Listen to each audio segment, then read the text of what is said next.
Hi guys, it's Kylie. Welcome back to my channel, and today is going to be day 19 and 20, and it's all about how I am revising slash reorganizing slash replotting Project Claymore. Stop chasing all the city lights. Breathe me in, go on and take your bite. Count on me to make you come. I'm having to double up on videos because I am so busy. The one good thing about it all is I am able to put stuff on my eyes again, so I don't feel so ugly, and not ugly, but just I like being able to put makeup on.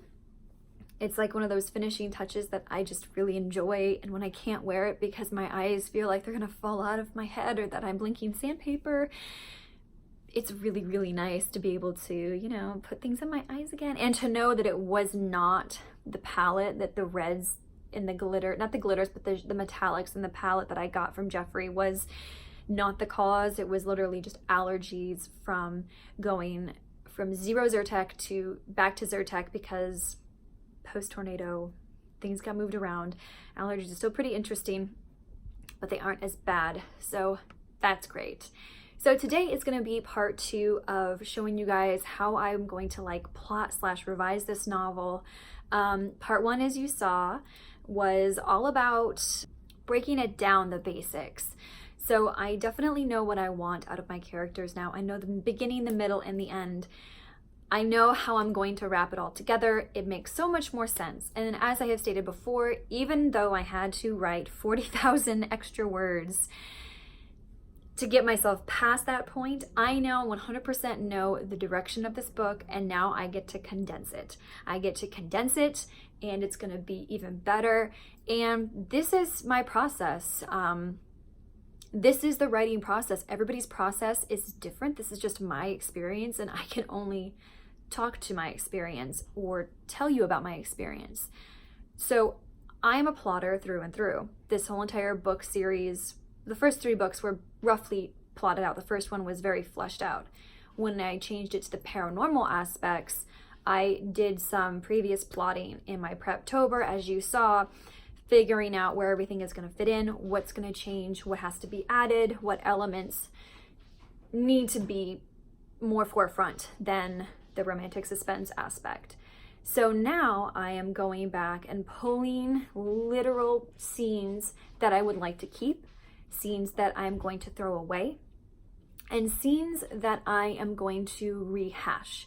Now, when I go back through this, I am going to rehash this by writing.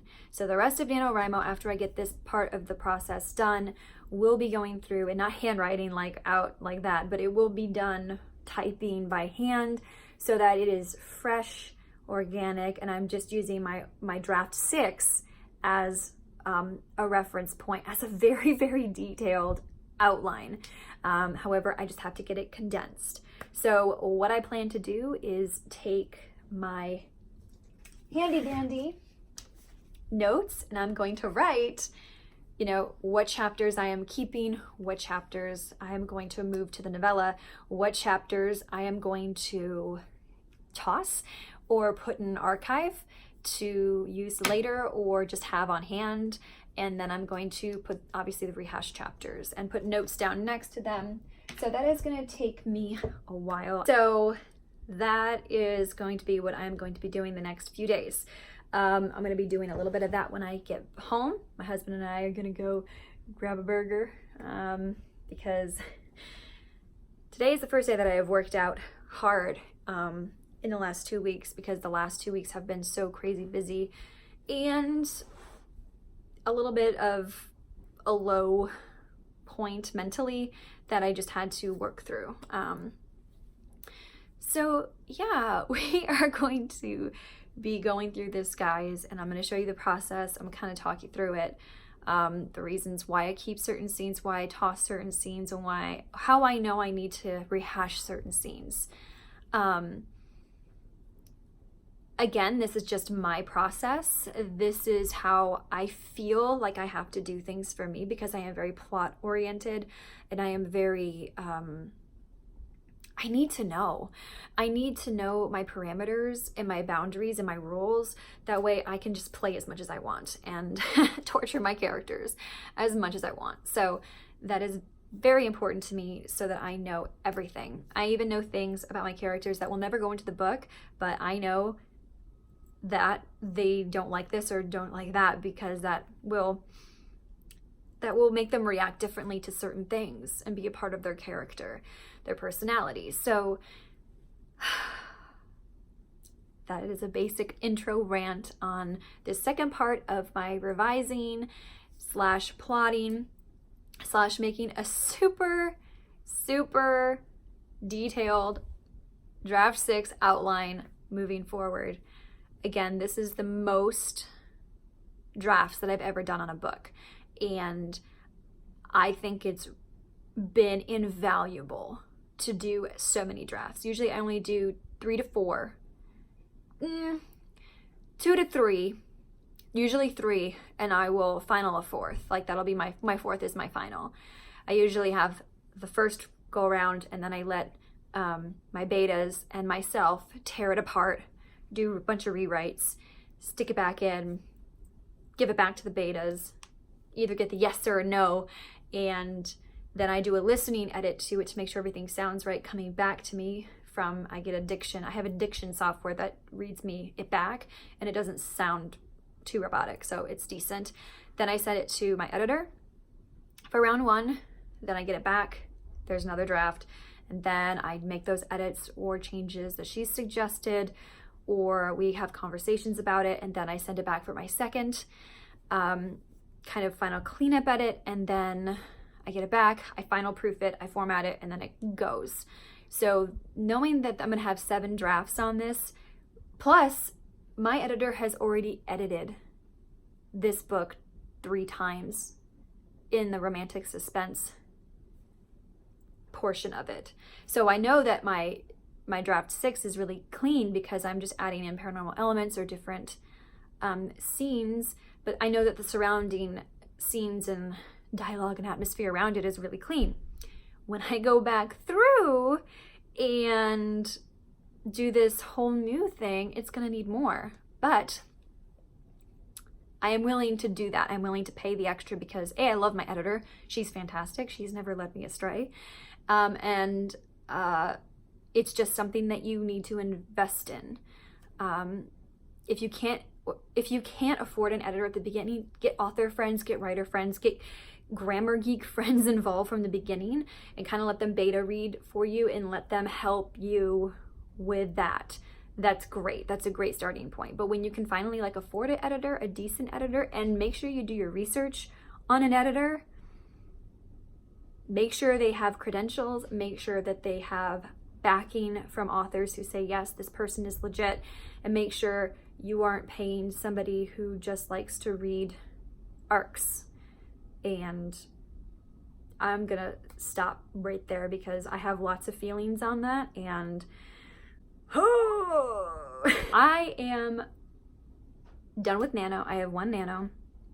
Later on, I will probably put in my stuff and make it all official, give me a little certificate, but Nano is not over for me. I will be vlogging the rest of it when I go to New York for Thanksgiving. Obviously, videos from past me will be put up, so yeah, it's gonna be fun, it's gonna be interesting, and I'm really excited to dive into this next chapter, this next chapter draft of the Claymore Project, because I have my heading even more set in stone than I did before, and it's just a really good feeling to be able to see the beginning, the middle, and the end, and know where everything is supposed to fall into line.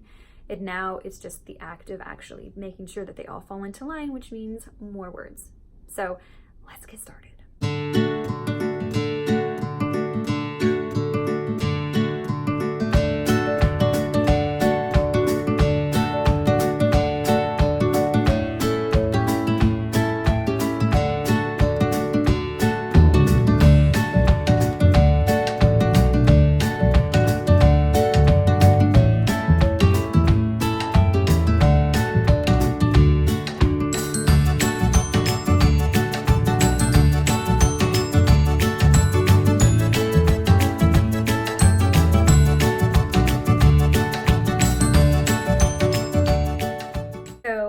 my first round of cuts have been made. I went from about 140,000 words down to 86,000.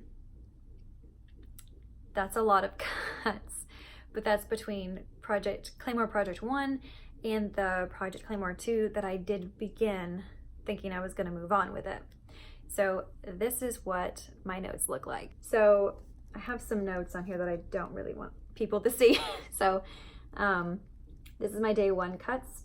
All of these got cut, and then down toward the bottom, you know, have some notes for myself. And then we moved on to changing up things, altering things, moving things around, cutting a couple of more late chapters, alternating some of the chapters. And then this is going to be a big fix right here. I need to fix those. Some of these will probably be cut, so that will take it down. So the final note to myself is right now at 86,342 words, I'm going to go through and do a day 2 cut, which will be tomorrow. And I am hoping to cut about 15 to 20,000 more words, or at least 10,000, so that I have more room to play, with adding in more of the paranormal elements, things of that nature. So yeah, it was interesting. It wasn't as big of a struggle as I thought it was going to be. I'm really able to see what I want and what I really don't need. And the parts that are going to be really easy for me to get rid of are the first 10 chapters. The first 10 chapters are really going to make it or break it. There's about 15,000 words that, probably about 10,000 words in the first 5 to 10 chapters that I can take out or fix so that they're tighter, more concise, because right now the beginning is still a little bit slower than I would like to. We have this huge big scene after a coronation, and a lot of things happen at this party event, and I really feel like it could be moved along faster. So I would definitely be looking at those to speed up. So here's hoping. So there you go. I hope you enjoyed this video. I am not going to be posting tomorrow. I have really a lot to do. I may pop in, who knows, but I am counting this as 2 days because a lot of work went into this, like cutting and everything, and I will be cutting more. So on the 21st, you will be seeing the final, hopefully final, serious, really intense outline for Project Claymore.